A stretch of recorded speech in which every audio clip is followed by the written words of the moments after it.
आज का जो प्रतिज्ञा वचन है मैं आपके लिए पढ़ूंगा। अगर आप योएल की पुस्तक पढ़ोगे 2:28 पढ़ोगे तो वचन कहता है, उन बातों के बाद मैं सब प्राणियों पर अपना आत्मा उड़े लूँगा। तुम्हारे बेटे बेटियाँ भविष्यवाणी करेंगी और तुम्हारे पुण्य स्वप्न देखेंगे, तुम्हारे जवान दर्शन देखेंगे। मैं तुम्हारे दास और दासियों पर भी मैं उन दिनों में अपना आत्मा उड़ेलूँगा। प्रभु की स्तुति हो। यह योएल 2:28 ये वचन बहुत फेमस और बहुत ज़्यादा प्रसिद्ध वचन है। लगता है जितने भी लोग मसीह हैं सब लोग इस वचन को जानते होंगे। प्रभु की स्तुति हो। देखिए, इस वचन के विषय में आप देखिए, परमेश्वर प्रतिज्ञा कर रहे हैं। पहले बेटे बेटियों के विषय बोल रहे हैं, फिर वो पुरनियों के विषय बोल रहे हैं, जवानों के विषय बोल रहे हैं, और आपके दास और दासी अर्थात आपके नौकर चाकरों पर भी परमेश्वर अपनी पवित्र आत्मा को उड़े लेंगे। प्रभु की स्तुति हो। और इस वचन को आज तुम संसार में या मसीह समाज में तुम पूरे होते हुए देख सकते हो। आज जवान भविष्यवाणियाँ करते हैं, हमारे बेटे बेटियाँ भविष्यवाणियाँ करते हैं, और हम देखते हैं कि नौकरों चाकरों पर जो हमारे यहाँ काम करते हैं वो भी पवित्र आत्मा से भरे हुए हैं और प्रभु के अभिषेक से भरे हुए हैं। प्रभु की स्तुति हो।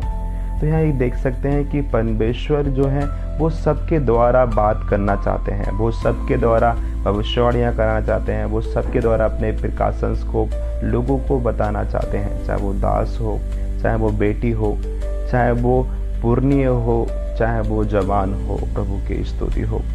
हम बाइबल में पढ़ते हैं कि वहाँ एक छोटा शमूएल था। वचन कहता है कि वो बहुत छोटा था, उतना उसे इतनी भी समझ नहीं थी कि परमेश्वर भी उससे बात कर सकते हैं या परमेश्वर उससे बात कर रहे हैं। प्रभु की स्तुति हो। लेकिन हम बाइबल में पढ़ते हैं कि परमेश्वर ने छोटे शमूएल के द्वारा एली से, जो परमेश्वर का महायाजक था, उससे बात की। प्रभु की स्तुति हो। और हम बाइबल में एक जगह घटना और देखते हैं। बिलाम नामक परमेश्वर का वंशज था, और बाइबल कहती है कि परमेश्वर की आज्ञा ना पाल के वो कहीं जा रहा था बालाक के पास। प्रभु की स्तुति हो। और वचन कहता है कि परमेश्वर ने एक गधे के द्वारा उससे बात की। प्रभु की स्तुति हो। ये सारे वचन इस बात का खातिरी करते हैं कि परमेश्वर किसी के द्वारा भी आपसे बात कर सकते हैं। परमेश्वर किसी के द्वारा भी आपके जीवन में कोई भविष्यवाणी करा सकते हैं। कोई दास भी वो हो सकता है, कोई आपका बेटा या आपकी बेटी हो सकती है, आपका घर पे कोई पुरनिय है, बूढ़ा अंकल या आंटी या आपके मम्मी पापा या आपके दादा दादी हैं, उनके द्वारा भी परमेश्वर आपसे बात कर सकते हैं। जवानों के द्वारा भी आपसे भी हो। तो इन वचनों से हम एक बात समझ जाते हैं कि परमेश्वर हमसे किसी के द्वारा भी बात कर सकते हैं।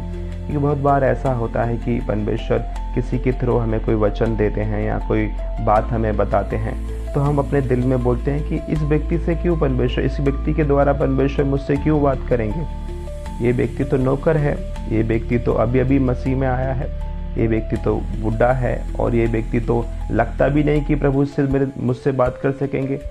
तो मेरे दोस्तों, मेरे भाई बहनों, परमेश्वर की कोई कंडीशन नहीं, वो किसी के थ्रू भी बात कर सकते हैं। अगर वो एक गधे के द्वारा अगर अपने वशता से बात कर सकते हैं, तो वो ऐसा गधा कोई भी हो सकता है इसके द्वारा परमेश्वर हमसे बात करे। तो मेरे दोस्तों, परमेश्वर आपसे किसी के द्वारा बात कर रहे हैं, प्रभु के वचन को ग्रहण कीजिए, उसे नकारिए मत।